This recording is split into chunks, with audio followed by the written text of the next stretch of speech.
So today is Batten's Disease Awareness Day, and the BDFA, Batten's Disease Family Association, asked families to share a little bit about their journeys.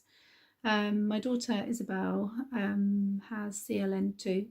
She's currently 9, and she was diagnosed when she was just shy of being 3.5. When people meet Isabel today, they think that she, in essence, is has always been in the way that she is. She has a total loss of all skills now and is nearing the end of her life. But obviously that simply isn't the case. She was once a healthy little girl who used to run and dance and play tea parties. She was my partner in crime. She's the eldest of my 3 and we spent a lot of time together. Before she was diagnosed, she had some very minor issues with speech and language. She was very clumsy and her mobility was a bit off, but she started to have seizures and we were told they were just funny turns.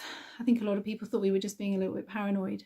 But anyway, our paediatrician, put Isabel through a series of tests and one day she phoned me and she told me she had a diagnosis. And I don't think anything could have prepared me for that phone call, in which she just reeled off a list of symptoms. And I remember writing them down one by one thinking, are you for real? Is this actually going to happen to my child? My healthy child who's standing in front of me, smiling and asking me to come and play, is suddenly going to lose all her skills and die. It's not a fate I'd wish upon my worst enemy. And I remember her saying, whatever you do, don't Google it, because you'll find it very upsetting. And I remember thinking, there can't be anything more upsetting than what you've just told me. The thing is with this disease, the losses come thick and fast. I remember the first words, I remember her last, I remember the first time she walked, I remember her last.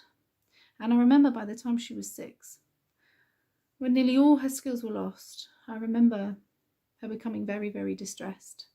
And we realised she couldn't see anymore, she couldn't see us.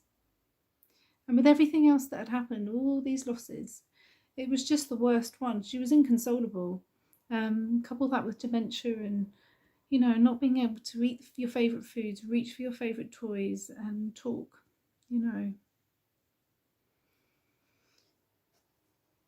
I think now we're at a stage where Isabel's in a lot of pain. She struggles to breathe most days and we know that, she's very poorly. We can't change the outcome from Isabel. But the one thing I do know is that we've had to face a huge amount of battles over the years. Navigating education, social care and health has been hard. My husband's a social worker and I'm a teacher, and I guess we just thought, okay, we'll be fine, we've got the knowledge. But it was just so much harder than we thought.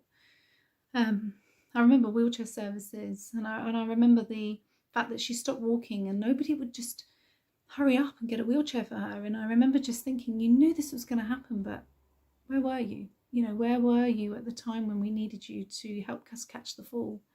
I remember the fight with education to maintain her access to school at a time when people felt, certain people felt that maybe she shouldn't be there anymore. Those were battles we should never have fought, and those are battles which will haunt us.